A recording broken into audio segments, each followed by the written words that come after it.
একজন সাহাবী এসে নবী সাল্লাল্লাহু আলাইহি ওয়াসাল্লামকে বলেছিলেন যে আমাদের বাসার পাশে একজন মহিলা আছে, প্রচুর ইবাদত করে, কোনো নামাজ মিস নাই, কোনো নফল রোজা মিস নাই, খুবই পরেজগার, খুবই মুত্তাকি, খুবই খুবই উঁচু লেভেলের মুত্তাকি একজন মহিলা বলে মনে হয় আমাদের কাছে। কিন্তু তিনি তার প্রতিবেশীর সাথে ঝগড়া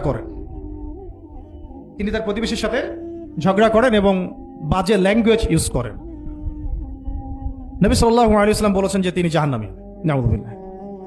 আরেকজন মহিলা সম্পর্কে বক্তব্য এসেছিল, আরেকজন সাহাবী বলেছেন যে আমাদের বাসার পাশে একজন মহিলা আছে, তেমন কোনো নামাজ, খুব বেশি ইবাদত করেন না, কিন্তু তার আখলাক চরিত্র খুব নরম কোমল।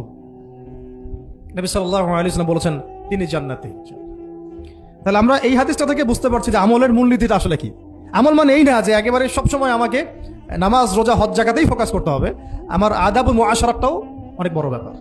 চলাফেরা, ওঠা বসা, আমাদের ডিলিংসগুলো। তো এখানে আমি একটু বলবো আপনাদেরকে, কারণ এই যুগটা তো অনলাইনের যুগ, মিডিয়া দ্বারা প্রভাবিত হওয়ার যুগ।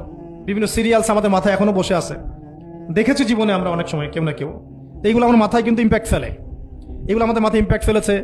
সমাজ ব্যবস্থা আমাদের মাথায় ইম্প্যাক্ট ফেলেছে, যে পরিবেশে আমরা পড়াশোনা করেছি ওই পরিবেশটা আমার উপর ইম্প্যাক্ট ফেলেছে। সব মিলিয়ে আমাদের মাথাটা এখন পুরো দূষিত, আমাদের মাথাটা কিন্তু পুরাই দূষিত, কলপটা আরো দূষিত।